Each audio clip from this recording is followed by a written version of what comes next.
الحمد لله نحمده ونصلي على رسوله الكريم اما بعد فاعوذ بالله من الشيطان الرجيم بسم الله الرحمن الرحيم فطرة الله التي فطر الناس عليها وقال الله تبارك وتعالى في مقام آخر وما آتاكم الرسول فخذوه وما نهاكم عنه فانتهوا وقال تعالى يا أيها الذين آمنوا ادخلوا في السلم كافة ولا تتبعوا خطوات الشيطان إنه لكم عدو مبين۔ آج ہمارے دوست حارث بھائی کے ولیمے کی تقریب ہے، تو نکاحی سے متعلق کچھ شریعت کی باتیں جو اسلام نے ہمیں اس بارے میں کیا رہنمائی کی ہے، یہی موضوع انہوں نے مجھے دیا ہے بات کرنے کے لیے، تو کوشش کروں گا تھوڑے وقت میں زیادہ سے زیادہ اہم باتیں آپ تک پہنچا دوں۔ دنیا کی ہر قوم میں شادی بیاہ کا رواج ہے اور ہر قوم اپنے طریقے سے کرتی ہے۔ ہندو ساتھ آگ کے گرد گھومتے ہیں، ساتھ چکر لگاتے ہیں، عیسائیوں کے ہاں اپنا ایک طریقہ ہے ان کا، تو بہرحال ہر قوم کا ایک کلچر ہے، ایک طریقہ ہے۔ تو اسلام نے بھی ایک طریقہ ہمیں بتایا ہے نکاح کے بارے میں کہ کیسے کرو، کب کرو۔ تو اگر ہم مسلمان ہیں تو ہمیں اس طریقے کو فالو کرنا چاہیے، اور اس طریقے میں خوبی یہ ہے کہ اللہ نے قرآن میں فرمایا فطرت اللہ التی فطر الناس علیہا، یہ جو اسلام ہے نا، یہ انسان کی وہ نیچر ہے، وہ فطرت ہے جس پر اللہ نے انسان کو بنایا، پیدا کیا۔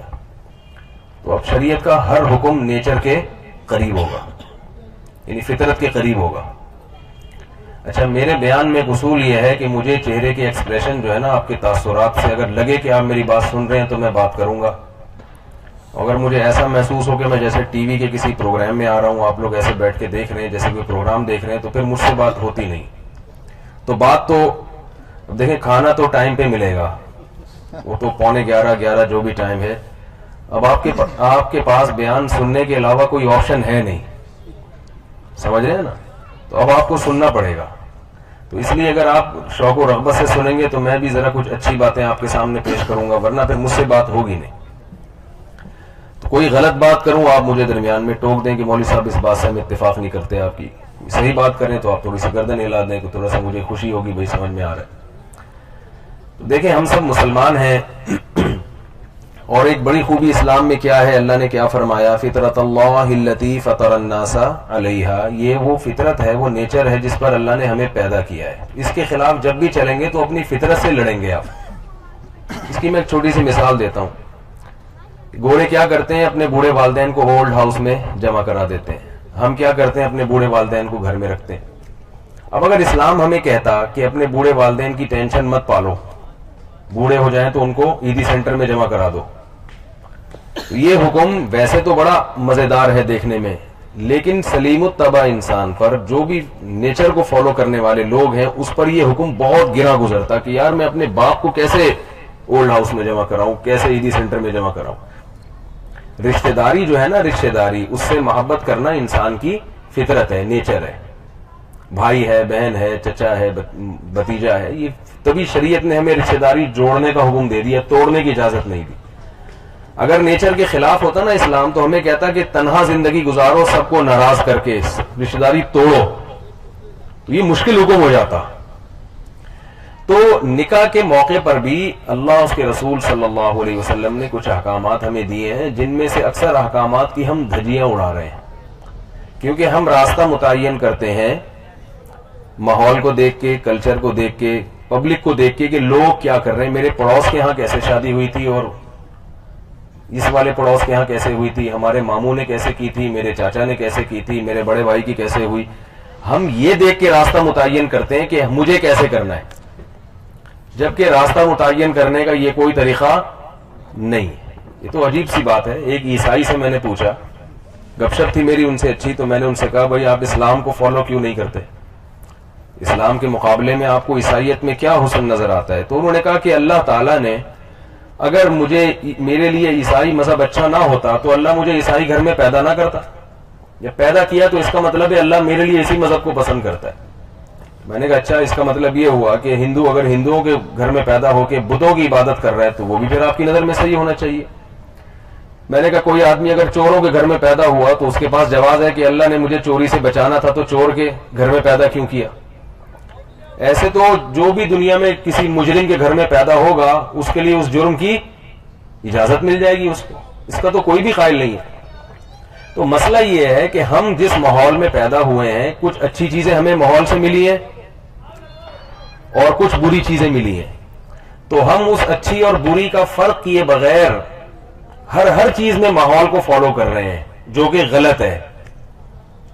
تو ہمیں ایمان ملا ماحول سے، مسلمان گھرانے میں پیدا ہوئے، یہ اچھی چیز ہے، اس کو فالو کرنا چاہیے۔ ہمیں اگر کوئی سخاوت ملی، بہادری ملی تو اچھی چیز ہے، لیکن ہر چیز جو ماحول سے ملتی ہے وہ اچھی، بولے نا بھائی، وہ نہیں ہوتی، کچھ غلط بھی چیزیں ہوتی ہیں۔ تو نکاح کے موقع پر جو بہت بڑی بڑی گڑبڑیں ہمارے ہاں معاشرے میں رائج ہو گئی ہیں، سب سے پہلی گڑبڑ کیا ہے؟ دیر سے نکاح۔ رسول اللہ صلی اللہ علیہ وسلم نے عبداللہ ابن مسعود رضی اللہ تعالیٰ عنہ کو دیکھا جو بالکل شباب تھے، 15-16 سال ان کی عمر تھی۔ ان کو دیکھ کے فرمایا یا معشر الشباب من استطاع منکم الباءۃ فلیتزوج، اے نوجوان، یہ نوجوانوں کی جماعت، تم میں سے جو نکاح کی استطاعت رکھتا ہے وہ نکاح کر لے۔ سمجھ رہے؟ قرآن میں بھی اللہ نے ترغیب دی۔ نکاح میں سب سے بڑی رکاوٹ ہے پیسے، خرچہ۔ قرآن میں اللہ نے فرمایا ان یکونوا فقراء یغنیہم اللہ من فضلہ، نکاح کرو اگر فقیر ہوگے اللہ اپنے فضل سے غنی کر دے گا، زیادہ خوف نہ کرو خرچوں کا، ہو جاتا ہے، سب سیٹ ہو جائے گا۔ یہاں بڑی مخالفت ہو رہی ہے اور اس میں ایسے عجیب عجیب الفاظ کہ ابے بھائی شادی کوئی بچوں کا کھیل نہیں ہے، ذمہ داری ہے، یہ ہو جائے گا وہ ہو جائے گا، پتہ نہیں کیا بنا دیا اس کو ہوا۔ حالانکہ نکاح میں لڑکا لڑکی دونوں کا فائدہ ہے، یہ حلال انٹرٹینمنٹ ہے۔ کمال کی بات ہے، انٹرٹینمنٹ کو کیا ذمہ داری سمجھا جاتا ہے؟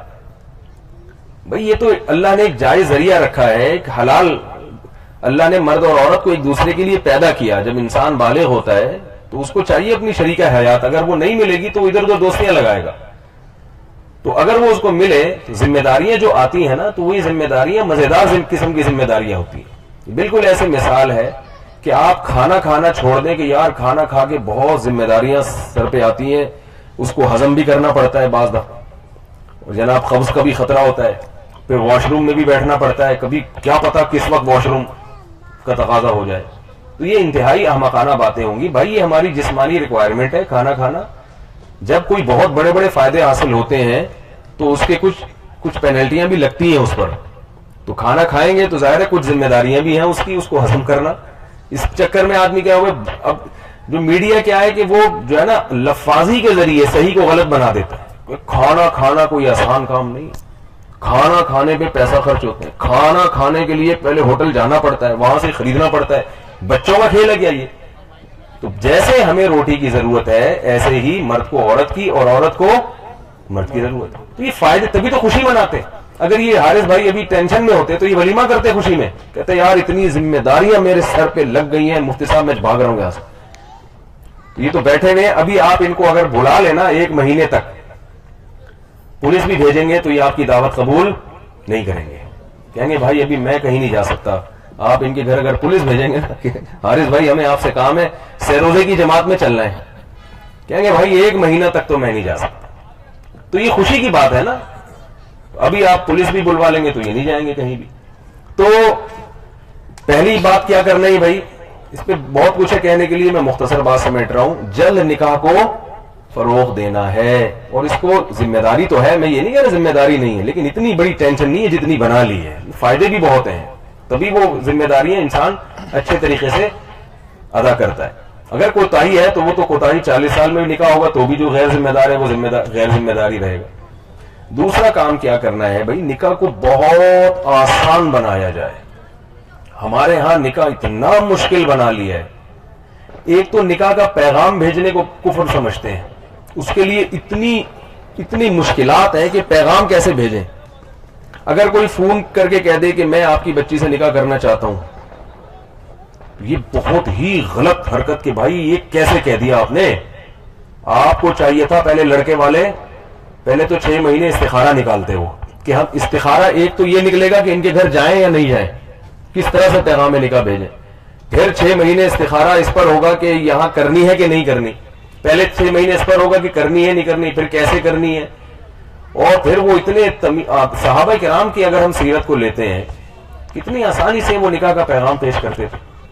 حضرت حفصہ رضی اللہ تعالی عنہ حضرت عمر کی بیٹی بیوہ ہوئی تو انہوں نے کیا کیا, حضرت ابوبکر سے کہا میں اپنی بیٹی کی آپ سے شادی کرنا چاہتا ہوں. بڑے آرام سے کہہ دیا.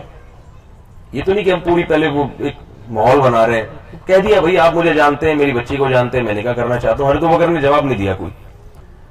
حضرت عمر کو تھوڑی سی تکلیف ہوئی. پھر حضرت عمر نے حضرت عثمان سے کہا کہ میں اپنی بیٹی کی آپ سے شادی کرنا چاہتا ہوں. ہمارے ہاں لڑکی کے لیے خود پیشکش کرنا یہ بھی بڑا معیوب سمجھا جاتا ہے.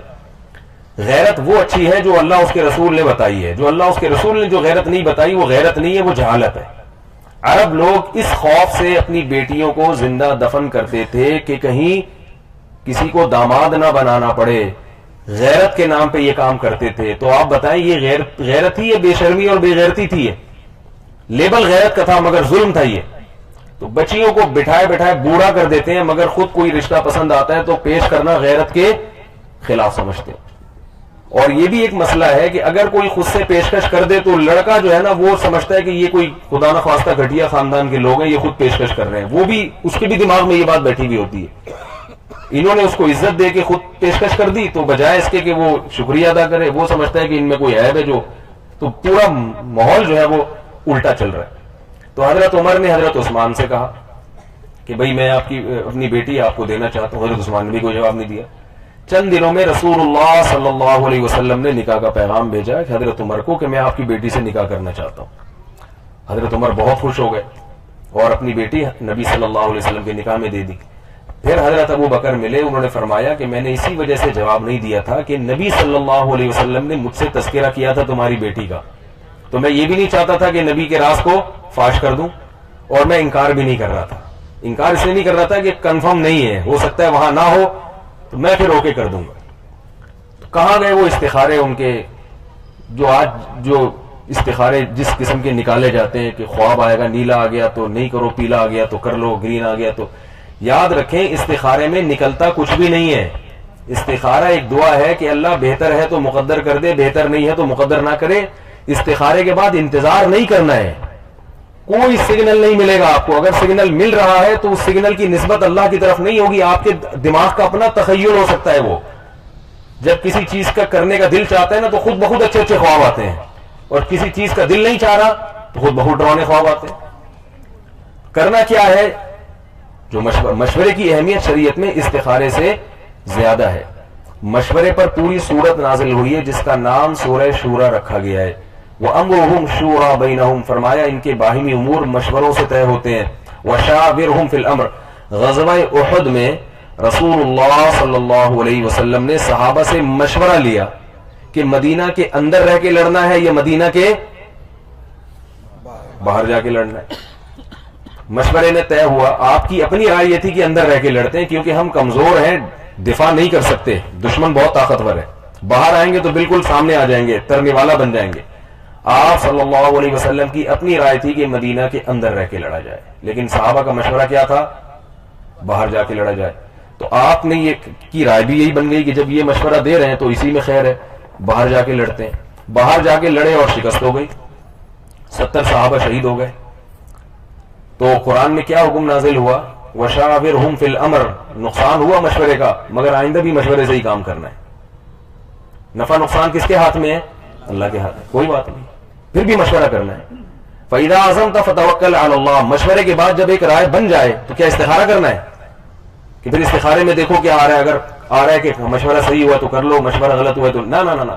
اذا عزمت, جب عزم کر لو مشورے کے بعد, فتوکل علی اللہ, اللہ پہ اعتماد کر کے کام کر ڈالنا ہے. استخارہ ہوتا رہے گا, استخارہ دعا ہے وہ تو 24 گھنٹے جاری رہے, کوئی پابندی نہیں ہے جب تک, کیونکہ وہ اس میں استخارے میں اللہ سے مشورہ نہیں مانگا جاتا, استخارے میں اللہ سے خیر کی دعا کی جاتی ہے. جیسے عام دعائیں ہیں ایسے ہی استخارہ ایک دعا ہے. البتہ اس میں فرق یہ کہ اس کی قبولیت کا امکان زیادہ ہوتا ہے کیونکہ ایک مخصوص طریقہ ہے اس کا کہ 2 رکعت پڑھ کے یہ دعا مانگے, ان الفاظ کے ساتھ مانگے, مخصوص الفاظ سکھا دیے کہ بھئی اس میں دعا کی قبولیت کا امکان زیادہ ہے. تو جیسے عام دعاؤں میں کوئی سگنل نہیں ملتا ایسے ہی استخارہ کی دعا میں بھی کوئی سگنل نہیں ملتا. سمجھ میں آ رہی ہے بات؟ تو میں اس لیے کہہ رہا ہوں کہ بہت اچھے اچھے رشتے لوگوں نے استخاروں کی بھیٹ چڑھائے ہیں، بہت اچھے اچھے رشتے. ہمارے ایک دوست تھے، ان کی کہیں شادی ہونے والی تھی، وہ کہیں پسند کرتے تھے کسی خاتون سے، وہ خاتون بھی پسند کرتی تھی ان کو، تو وہ میرے پاس آئے کہ وہ ہم دونوں راضی ہیں لیکن ان لوگوں نے استخارہ نکلوایا اس میں نیگیٹو آیا ہے. اب اس چکر میں سارا مسئلہ خراب ہو گیا. تو میں نے ان سے کہا کہ ان کو بولو ہم لوگ والے جو مولوی صاحب ہیں نا، وہ گرین اور وائٹ کا تھوڑا سا کچھ فرق آ رہا تھا اس میں، کہ ہم لوگ کے جو مولوی صاحب ہیں جو میں ہوں، انہوں نے ابھی بھی فوراً استخارہ نکال کے بولا یہی ہوگی تو خیر ہے، اس کے علاوہ کہیں بھی خیر نہیں ہے. بھائی نکالنے میں کتنا ٹائم لگتا ہے، سوچا نکل گیا، بھائی رائے بن گئی نا. اللہ سے دعا مانگی اللہ مجھے صحیح فیصلے کی توفیق عطا فرما دے، یہ استخارہ ہو گیا. فیصلہ کیا ہے کہ بھائی جب دونوں راضی ہیں اور دونوں کے والدین بھی راضی ہیں تو اب درمیان میں استخارہ نکال کے، تو میں نے کہا ان سے بولو ہم لوگ کے جو مولوی صاحب ہیں انہوں نے کہا ہے کہ 100% یہی بہتر ہے. اب دو مولویوں کے استخارہ آپس میں ٹکرا رہے ہیں، ٹھیک ہے، فیصلہ کرنا مشکل.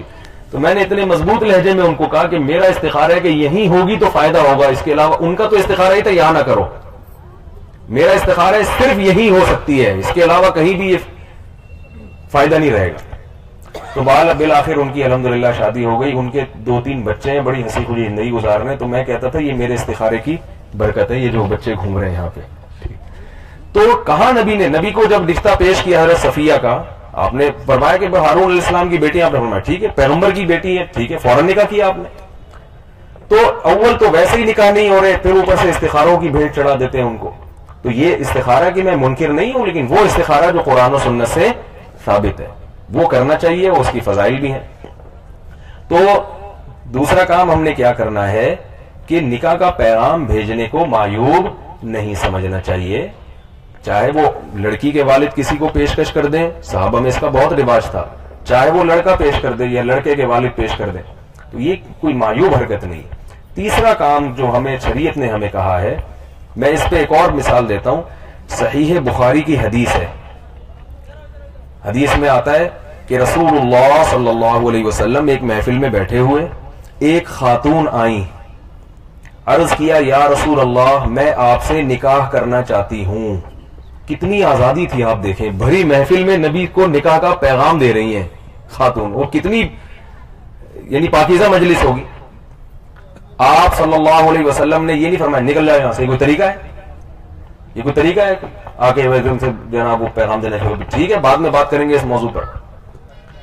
کچھ بھی نہیں کیا. آپ صلی اللہ علیہ وسلم نے حدیث میں آتا ہے ان خاتون کی طرف ایک نگاہ اٹھا کے دیکھا، تو آپ کی رغبت نہیں ہوئی اس سے نکاح کرنے میں، چونکہ آپ صلی اللہ علیہ وسلم کی طبیعت میں مروت بہت تھی. انکار ایسے منہ پہ کرنا آپ نے مروت کے خلاف سمجھا تو بس سر جھکا لیا، جواب نہیں دیا. وہ خاتون سمجھ گئیں اور صحابہ سمجھ گئے کہ نبی مجھ سے نکاح نہیں کرنا چاہتے. جب صحابہ نے دیکھا کہ نبی نہیں چاہ رہے تو ایک صحابی کھڑے ہوئے، عرض کیا یا رسول اللہ میرا نکاح کرا دیں ان سے. آپ نے ہم ہوتے ہم کہتے آپ نے استخارہ نکالا ہے بھائی، یہی کہتے ہیں نا. تو کیا کہا نبی صلی اللہ علیہ وسلم ان صحابی نے کیا کہا، یا رسول اللہ اگر آپ کو حاجت نہیں ہے تو آپ بولیں بھائی میرا پریکٹس کر لیں نا، تو آپ میرا نکاح کرا دیں. اب اس خاتون کو حق ہے کہ وہ انکار کر دیں کہ نہیں ان سے نہیں، یہ بالکل حق ہے، لیکن انہوں نے انکار نہیں کیا. کوئی ضرورت ہوگی کہ بھئی ٹھیک ہے نبی کے ساتھی ہیں، قربانیاں ہیں ان کی انداز. میں یہ کہہ رہا ہوں کہ تحقیق کرنے میں تو 6 مہینے لگا دیں کہ بندہ صحیح ہے یا نہیں ہے، سال لگا دیں، 2 سال لگا دیں، لیکن جب اطمینان ہو جائے تو پھر تاخیر نہیں ہے. تو ان صحابیہ کو اسی وقت اطمینان ہو گیا کسی بھی وجہ سے، بھئی نبی کی محفل میں بیٹھے ہیں تو ٹھیک ہے صحیح ہی ہوں گے، نبی کے ساتھی ہیں. تو وہ صحابیہ خاموش. یہ خاموشی اس کی علامت تھی کہ ان کو نکاح کی پیشکش پہ اعتراض نہیں ہے. نبی نے ان کی خاموشی، پورا صحیح بخاری کا واقعہ ہے، نبی نے ان کی خاموشی دیکھ کے اندازہ لگا لیا کہ خاتون بھی راضی ہیں. تو آپ صلی اللہ علیہ وسلم نے ان صحابی سے کہا کہ تمہارے پاس کچھ مہر کے لیے کوئی رقم ہے؟ اچھا وہ خاتون پوچھ سکتی تھی یا رسول اللہ ان کے پہلے سورس آف انکم بتائیے مجھے، یہ حق ہے عورت کو، لیکن انہوں نے نہیں پوچھا. ممکن ہے وہ بہت غریب ہو، نہیں پوچھا انہوں نے. تو آپ صلی اللہ علیہ وسلم نے ان صحابی سے پوچھا کہ تمہارے پاس کچھ مہر کی رقم ہے دینے کے لیے؟ انہوں نے فرمایا کہ نہیں. لا املک الا ازاری، یہ جو تہبند ہے نا، اوپر کا کرتا بھی نہیں تھا، صرف ایک ازار لپیٹ کے بیٹھا ہوا ہوں، اس کے علاوہ اللہ کی قسم کسی چیز کا مالک نہیں ہوں. آپ نے فرمایا التمس ولو خاتما من حدید، جاؤ تلاش کرو، لوہے کی انگوٹھی ملتی ہے وہی لے آؤ. وہ گئے تلاش کر کے آئے. فرمایا واللہ لا املک الا ازاری، اللہ کی قسم اللہ کے رسول اس ازار کے علاوہ کسی چیز کا مالک نہیں ہوں. پھر آپ نے دوبارہ بھیجا جاؤ تلاش کرو، پھر آئے کہ کچھ بھی نہیں ہے خدا کی قسم. اب یہ خاتون چپ بیٹھی ہوئی ہے، یہ اس کی علامت ہے کہ اس غربت میں یہ کیا ہے؟ راضی ہے. عورت کو حق ہے کہ وہ کہے بھائی میں اس غربت میں گزارا نہیں کر سکتی، وہ راضی ہے، اس کا مطلب ٹھیک ہے. جب وہ راضی ہے تو نبی ان کی حوصلہ شکنی نہیں کر رہے. صحابی کو یہ نہیں کہہ رہے جب تمہارے پاس کچھ ہے نہیں تو تمہیں نکاح کا شوق کیوں پیدا ہو رہا ہے. بھائی بعض عورتیں ایسی ہوتی ہیں جو آپ سے بھی زیادہ غریب ہیں. ہمارے ہاں لڑکے سے پوچھا جاتا ہے تم شادی کیوں کر رہے ہو، اتنی تنخواہ میں کیسے کرو گے؟ بھائی ہو سکتا ہے جس سے کر رہا ہو. ایک صاحب مجھے کہنے لگے میری 20,000 تنخواہ میں کیسے نکاح کروں گا اس میں نے کہا ایسے آدمی سے کرو، ایسے آدمی کی بیٹی سے کرو جس کی تنخواہ 10,000 ہو اور اس میں 6 بیٹیاں پال رہا ہو. میرا خیال ہے بہت مشکل ہے بات میرے لیے سمجھانا. ایسے لوگ بھی تو ہیں. کیا یہ فرض کیسے کر لیا کہ دنیا میں سب سے غریب آپ ہی ہیں؟ آپ اگر 20,000 میں غریب ہیں تو 10,000 والے بھی تو ہیں نا دنیا میں، اور وہ 4-4 5-5 بیٹیوں کو کھلا رہے ہیں. تو آپ کم از کم اس باپ کی بیٹی کو اس سے تو اچھا کھلا سکتے ہو نا، اور وہ راضی ہو جائے گا. وہ کہے گا یار 10 میں جب میں 6 کو کھلا رہا ہوں تو میرا یہ داماد 20 میں 1 کو تو اچھا کھلا سکتا ہے مجھ سے.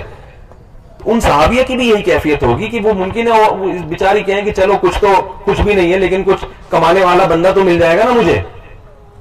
تو وہ صحابی نے کہا کہ یا رسول اللہ کسی چیز کا مالک نہیں ہوں. پھر کہنے لگے یا رسول اللہ یہ ازار ان کو دے دو مہر میں. تو آپ نے فرمایا کہ جلست ولا ازار لک، پھر تم خود کیا پہنو گے؟ یعنی نکاح کے شوق میں یہ بھول گئے کہ ایک ازار ایک وقت میں ایک ہی آدمی پہنتے، اور میں خود کیا پہنو گے؟ تو وہ صحابی پریشان ہوئے کہ واقعی میں نے عجیب سی پیشکش کی ہے. پھر آپ صلی اللہ علیہ وسلم نے سر جھکا لیا. وہ صحابی مایوس ہو کے گھر چلے گئے. اور ادھر آپ صلی اللہ علیہ وسلم کا ذہن چل رہا ہے کہ کس طرح سے ان کے نکاح کا بندوبست کروں، چونکہ مہر ضروری ہے نکاح میں. ذرا بھی حوصلہ شکنی نہیں کر رہے کہ کچھ کیسی نکاح کی حوصلہ افزائی ہو رہی ہے. بھائی کوئی سبب نہیں ہے نکاح کا اسباب کی دنیا میں، پھر بھی جب دونوں راضی ہیں، لڑکی بھی چاہ رہی ہے لڑکا بھی چاہ رہا ہے، تو ان دونوں کی حوصلہ افزائی کی جا رہی ہے کہ بھئی جب دونوں خوش ہیں اسی غربت میں تو ہم کیوں کسی تیسرے کے درمیان جو ہے وہ رکاوٹ بنے. آپ صلی اللہ علیہ وسلم نے ایک صحابی کو بھیجا اور کہا کہ ان کو بلا کے لاؤ. بلا کے لایا گیا. آپ نے فرمایا کہ تمہیں قرآن کی کچھ صورتیں یاد ہیں؟ فرمایا ہاں. فرمایا هل تقرؤهن عن ظهر قلبك، زبانی پڑھ سکتے ہو؟ فرمایا ہاں. فرمایا زوجتکها بما معك من القرآن، نہ خطبہ پڑھا نکاح کا، نہ گواہوں کا تعین کہ یہ اتنے 2 گواہوں کی سکہ رائج الوقت کے مطابق. ٹھیک ہے نا. ایک قاضی صاحب پڑھ رہے تھے کہ سکہ رائج الوقت کے مطابق. میں نے کہا سکے تو کا تو دور ہی ختم ہو گیا، اب تو نوٹ ہے. تو سکہ رائج الوقت کے مطابق چشمدید گواہوں کی موجودگی میں میں نے 3 دفعہ اس کو قبولوایا. تو نبی صلی اللہ علیہ وسلم نے خطبہ، حالانکہ خطبہ سنت ہے، مگر اس موقع پر آپ نے کیا سوچا کہ پہلے ہی بہت دیر ہو گئی ہے، خطبہ نہیں پڑھیں گے ہم اس دفعہ. خطبے کا کیا ہوگا؟ ناغا. پر نام بھی نہیں لیے. اتنی سادگی سے نکاح. زوجتک، انہوں نے کہا کہ ہاں زبانی یاد ہے. فرمایا فوراً زوجتکہا، میں نے تیرا نکاح ہاں اس سے کرا دیا، بما معک من القرآن، تمہیں جو اتنا قرآن یاد ہے اس کے بدلے میں. کیا مطلب؟ یہ صورتیں بیوی کو یاد کرا دینا، ختم. اتنا شارٹ کٹ نکاح اس کائنات میں کبھی ہوا ہے؟ نام بھی نہیں لیے. بھائی جب سب کو پتا ہے کس کی بات چل رہی ہے، اور ہاں ایک ہی عورت بیٹھی ہوئی ہے. ہاں شی کو کہتے ہیں، شی تو اس مجلس میں ایک ہی ہے، اور جس سے بات ہو رہی ہے وہ صحابی متعین ہے. تو زوجتکا، نکاح کرایا میں نے تمہارا ہاں اس سے، بما معک من القرآن، ختم. امام بخاری نے باب باندھا ہے اس پہ، باب تزویج المعسر، غریب آدمی کی شادی. کیسا خوبصورت باب ہے. غریب آدمی کی کتنا آسان بنا دیا. بھائی ان دونوں کا ہیڈک ہے کہ اس میں گزارا کر سکتے کہ نہیں کر سکتے، یہ ان کا ہیڈک ہے. آج لڑکی بھی راضی ہے، لڑکا بھی راضی ہے. ابا کباب میں ہڈی بنے ہوئے ہوتے ہیں، جب تک اتنے نہیں کمائے گا تو میں رخصتی نہیں کروں گا. وہ فون پہ گھنٹوں باتیں کر رہے ہیں. وہ چاہ رہے ہیں کہ ساتھ مل کے زندگی گزارے ہیں. وہ چاہ رہے ہیں کہ چلو بھائی ہم ان ٹکڑوں میں گزارا کر لیں گے. نہ ادھر ابا راضی ہو رہے ہیں، نہ اماں راضی، نہ ادھر ابا اماں راضی. تو یہ ان کا ہیڈک ہے، ان کو کرنے دو اس پہ. تو یہ تیسرا پوائنٹ ہو گیا کہ نکاح کس طرح کرنا ہے، اس کو آسان بنانا ہے. چوتھی بات یہ کہ نکاح پہ خرچہ جتنا بھی ہوگا ٹوٹلی مرد کا خرچہ ہوگا. لڑکی کا ایک دھیلا بھی خرچ نہیں ہوتا نکاح میں، یہ اسلام کا حکم ہے. بات سمجھا پا رہا ہوں میں اپنی بات؟ لڑکی کا ایک دھیلا بھی خرچ نبی صلی اللہ علیہ وسلم نے حضرت فاطمہ کو جہیز نہیں دیا. یہ غلط ہے کہ حضرت فاطمہ کو جہیز دیا، حضرت علی ہی سے وہ پیسے لے کے کچھ چیزیں خرید کے دی ہیں ان کو. اور بالفرض اگر حضرت فاطمہ کو دیا ہے تو باقی 3 بیٹیوں کو کیوں نہیں دیا؟ کہیں بھی نہیں ہے جہیز اسلام میں. الرجال قوامون علی النساء بما فضل اللہ بعضهم علی بعض وبما انفقوا من اموالهم. فرمایا ہم نے مرد کو گھر کا سربراہ بنایا ہے. گھر میں چلے گی کس کی؟ سربراہ مرد ہے. فرمایا اس کی 2 وجوہات ہیں. ایک تو یہ کہ اللہ نے بعض کو بعض میں فضیلت دی ہے. دوسرا یہ کہ بما انفقوا من اموالهم، خرچے سارے کون کرے گا؟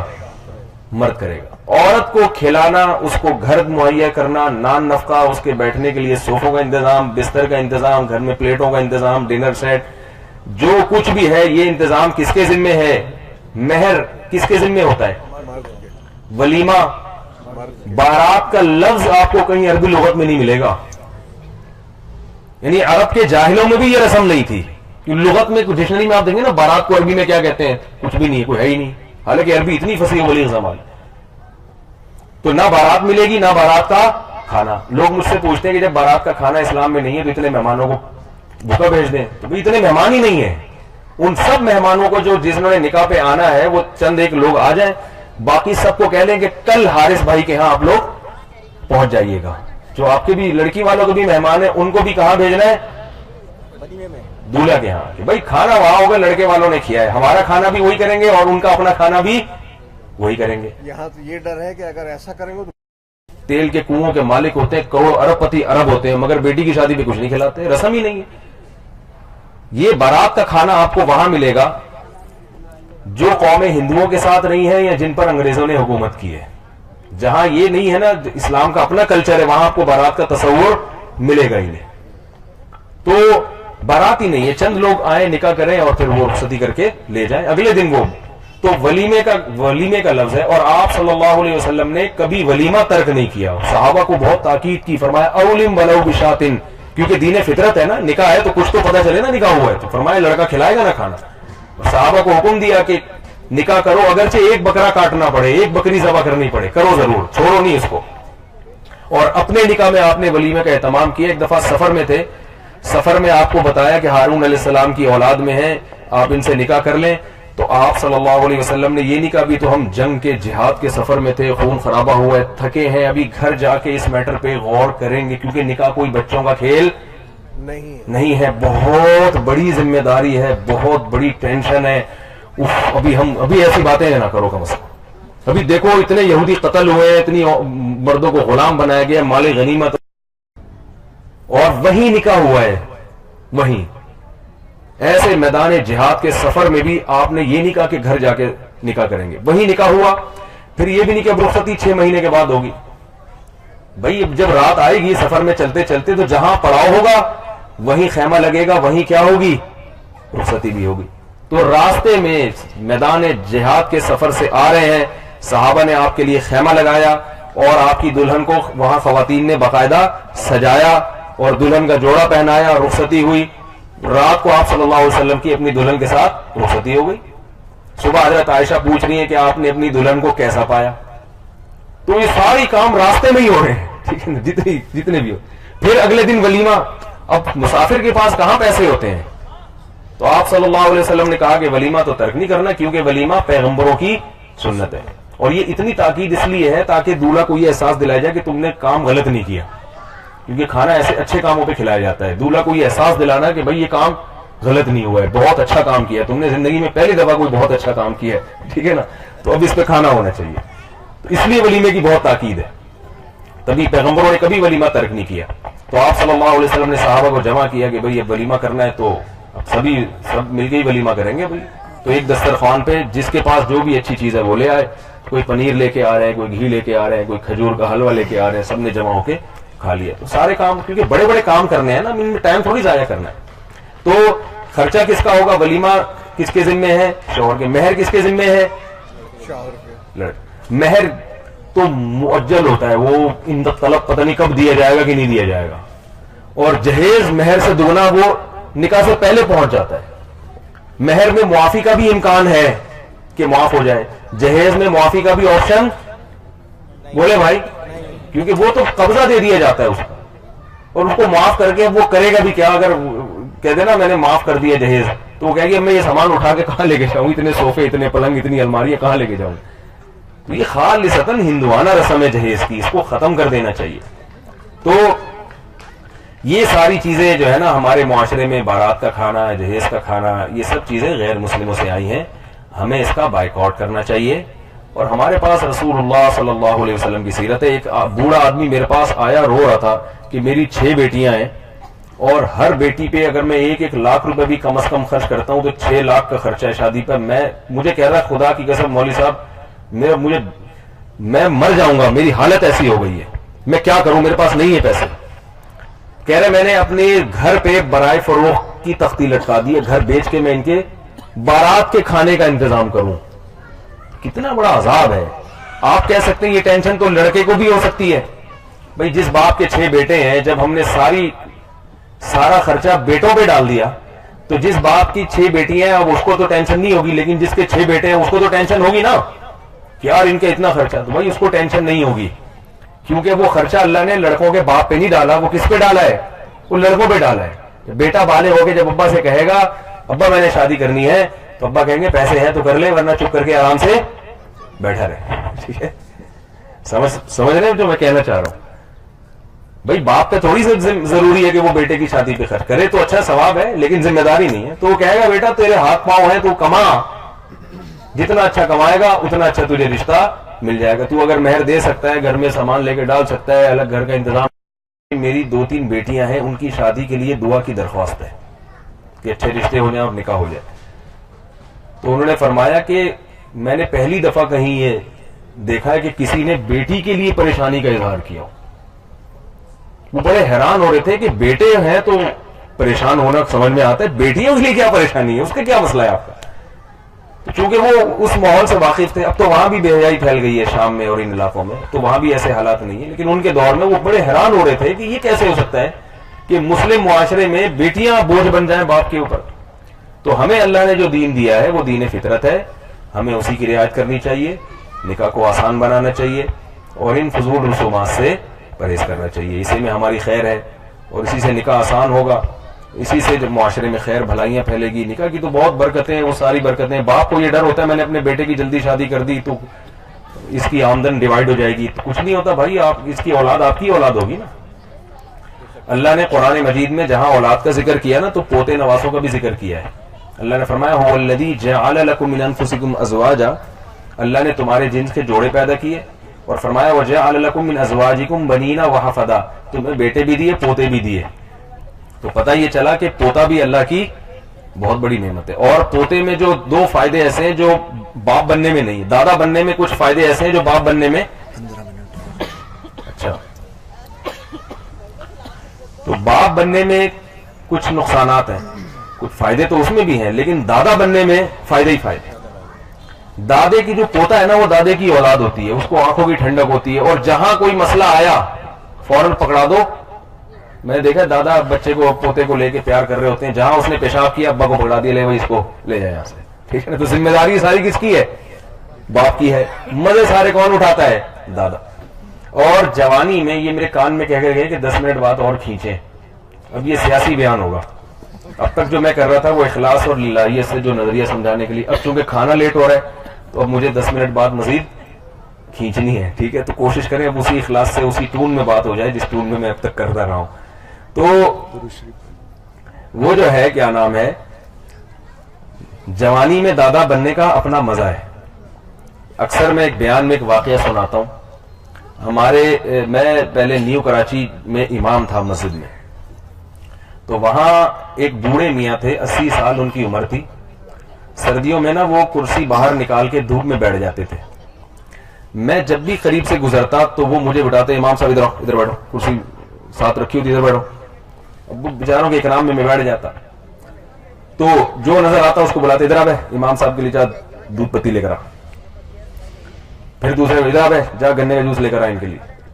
ان کا سارا دن یہ پروگرام چلتا رہتا تھا. جب بھی کوئی مہمان بیٹھا ہو کسی نہ کسی کو بلا کے کبھی دودھ پتی منگوا رہے ہیں, اور اسی کے خرچے پہ.